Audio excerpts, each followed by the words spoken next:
रोशन करता है अपनी ठंडी रोशनी से। सूरज का सिंबल नहीं माना जाता, चाँद का सिंबल माना जाता है, ताकि वो अपनी ठंडी रोशनी से आपको ऊपर जो अंधेरा छाया हुआ है उसको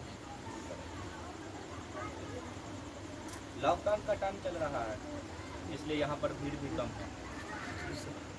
लॉकडाउन में बड़ी इंटरेस्टिंग स्टोरी, आज से लगभग 400 साल पहले, 350 साल पहले भी दुनिया में पहले भी इससे बड़ी महामारी आई। हम बात कर रहे हैं 1665 के आसपास में, वहाँ प्लेग फैल गया, एक ऐसी महामारी जिस तरह के अभी कोरोना में जिस तरह लोग मर रहे हैं उससे कहीं ज़्यादा लोग मर रहे थे उस प्लेग से। 1994 में सूरत में भी प्लेग था और अच्छी खासी तादाद में वहाँ लोग मारे गए। गुजरात का शहर है एक सूरत, बड़े पैमाने पर लोग डेथ कर गए थे। इसी तरह 1665 में लंदन में प्लेग फैल गया और वहाँ लंदन का यानी इंग्लैंड का सबसे जो दूसरा पुराना कॉलेज है और दुनिया में यूनिवर्सिटी है और बहुत फेमस है, उस यूनिवर्सिटी का नाम है कैम्ब्रिज यूनिवर्सिटी।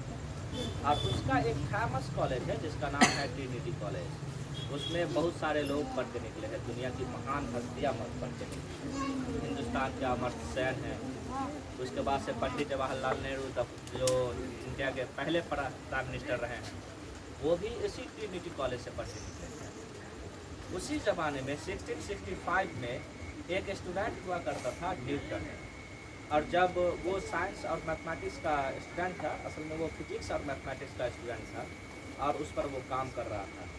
जब लंदन में प्लेग फैला तो बड़े पैमाने पर मौत होने लगी और ये घटना हुए, लोगों की मौत हुए उससे पहले वहाँ एक और स्टूडेंट था जिसका नाम था आइजैक न्यूटन। उन्होंने प्लेग फैलने से पहले उस कॉलेज को छोड़कर अपने गाँव चले गए, जो लंदन से लगभग 100-150 किलोमीटर की दूरी पर वो मौजूद था। और फिर वो मुसलसल एक साल तक 1965 से लेकर 1966 के बीच में, यानी पूरा एक साल का पीरियड उन्होंने वो अपने गांव में गुजारा। और ये बिल्कुल उसी तरह का लॉकडाउन था जिस तरह हमारे यहाँ का लॉकडाउन है, इस तरह का। और इससे ज़्यादा खतरनाक बैक्टीरिया था। हमारे यहाँ तो आज साइंस और टेक्नोलॉजी मौजूद है, उसके बावजूद भी हम इस कोरोना वायरस का किसी तरह का इलाज नहीं ढूंढ पा रहे हैं। लेकिन जबकि हाल में ऐसा हुआ है, रसिया ने एक दवा को अलाउ किया है कोरोना वायरस के लिए, लेकिन उस ज़माने में 1665 के ज़माने में वो साइंस और टेक्नोलॉजी उतनी ज़्यादा डेवलप नहीं। तो उस टाइम में अपने आप को फिजिकल या सोशल डिस्टेंसिंग कर लेना ही एक उपाय मात्र था। जिस बीमारी का अगर कोई इलाज नहीं हो तो लोगों से दूरी बना लीजिए, खास करके वैसी बीमारी जो टच करने से या एयर से या वाटर से किसी तरह से आपके संपर्क में आने से हो सकती है। तो ऐसी बीमारी से बचने के लिए न्यूटन चला गया अपने घर पे और मुसलसल एक साल तक रहा। इंटरनेट भी नहीं था, लोगों के पास पढ़ने के लिए बहुत ज़्यादा बुक नहीं, और तब वो मुसलसल एक साल उस घर में रहा।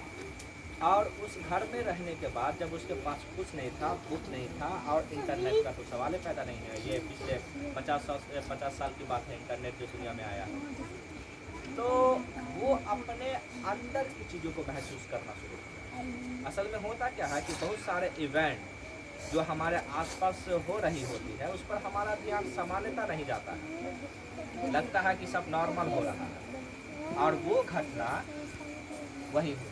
वहाँ पर बैठकर उन्होंने सोचना शुरू कर दिया। जब अकेले बैठा, अकेले बैठ के एक आदमी क्या हो सकता है, एक पागल हो सकता है, वो तनाव में आ सकता है। लेकिन जो कायदे के स्टूडेंट होते हैं, जो बेहतर स्टूडेंट होते हैं, उस अकेलेपन को तनाव में नहीं गुजारते हैं, बल्कि उसका बखूबी इस्तेमाल करते हैं। न्यूटन ने ऐसा ही किया और फिर उन्होंने हर तरीके से सोचना शुरू किया और सोचते सोचते मैथमेटिक्स का एक बहुत बड़ा ब्रांच उन्होंने, कैलकुलस कहलाता है। इंटरमीडिएट में अगर तुम लोग पढ़ के जाओगे यहाँ से निकलने के बाद, तो इंटरमीडिएट में एक सब्जेक्ट आता है मैथमेटिक्स में ही का ही एक ब्रांच है कैलकुलस। अर्ली कैलकुलस की बुनियाद उस एक साल के अंदर उन्होंने डाली। उसके बाद न्यूटन एक पेड़ के नीचे बैठकर वो रिसर्च करता था जहाँ पर बहुत कम हल्की प्रकाश आया करते थे, और उस प्रकाश की वजह से लाइट से जुड़ी हुई बड़ी थ्योरी उन्होंने ली जिसको कहा जाता है ऑप्टिक्स। और एक सेब वाली घटना, तुम्हारे यहाँ भी सेब गिरता है, कोई भी चीज़ को ऊपर से छोड़ो तो वो नीचे आ जाएगा, या फिर उसको ठेला उठाओ और जोर से ऊपर फेंक दो, वापस फिर वो नीचे मुड़कर नीचे आ जाएगा। ये चीज़ें हर ज़माने में हो रहा था। सेब इंडिया में भी गिर रहा था, सेब अमेरिका में भी गिर रहा था, सारी दुनिया में सेब गिर रहा था। न्यूटन जब अपने रूम में बैठा हुआ था, जिस बेडरूम के उसी के सामने वाले बाग में वो सेब का पेड़ था, और उसमें से एक सेब नीचे गिरा, और नीचे गिरने के बाद उन्होंने वहाँ से सोचना शुरू किया कि आखिर सेब नीचे ही क्यों गिरा, और फिर वहाँ से खोजते खोजते उन्होंने एक महान थ्योरी दी जिसका नाम है गुरुत्वाकर्षण थ्योरी, ग्रेविटी की थ्योरी। ये सारी चीज़ें, ये साइंस की चीज़ें मुमकिन है कि आपको ये समझ में नहीं आएगी। मेरे कहने का मतलब ये है कि जो कायदे के स्टूडेंट होते हैं, लॉकडाउन का या अकेलेपन का वो तनाव में नहीं गुजारते हैं, बल्कि वो बहुत ऐसी चीज़ें कर जाते हैं जो सामान्य जीवन में नहीं होती। इंडिया में भी एक व्यक्ति हैं, अगर आप इंडियन हिस्ट्री पढ़े होंगे, आप में से कई लोग थोड़ा बहुत पढ़े होंगे, 7-8 क्लास के स्टूडेंट होंगे, तो उसमें भी उसका चर्चा होता है। एक व्यक्ति है जिसका नाम है अरविंद घोष। 1908 के आसपास बंगाल विभाजन की वजह से उसको गिरफ्तार कर लिया गया और फिर उसको भेज दिया गया जेल में। जेल में मुसलसल वो 1 साल रहा, और वो भी कैसा जेल? एगो जेल होता है कि आप समूह के साथ रहते हैं, एक जेल होता है जिसमें आप बिल्कुल अकेले रहते हैं, बिल्कुल अकेले। जो Andaman Nicobar group of island में वहाँ मौजूद है, वो अकेला जेल था। उसमें सिर्फ उसको खाना दिया जाता था, और उसके ऊपर जो खिड़की थी, हमारे यहाँ खिड़की क्या होती है, घर के किसी साइड में होती है, इस साइड उस साइड, लेकिन उसके छत के ऊपर में खिड़की थी जिससे होकर हल्की हल्की लाइट आ रही थी। तो उस अकेलेपन में मुसलसल आर्मी बड़े पॉलिटिकल आदमी थे, बंगाल विभाजन का वो विरोध कर रहे थे, अंग्रेजी सरकार का विरोध कर रहे थे। वो 1 साल मुसलसल लगातार उस जेल में रहा, और उस अकेलेपन में उन्होंने दुनिया के बारे में सोचना शुरू किया।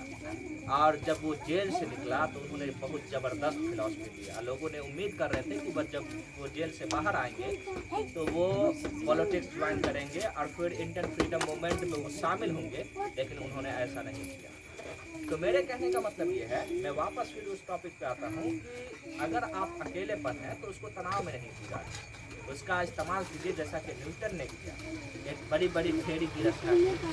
अरविंद घोष ने फिलॉसफी की दुनिया में एक नया ब्रांच पैदा कर दिया जिसको सारी दुनिया मानती है, और उसको लोहा लेती है।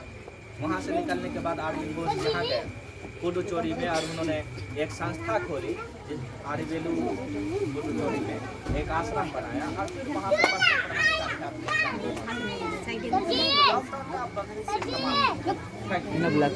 का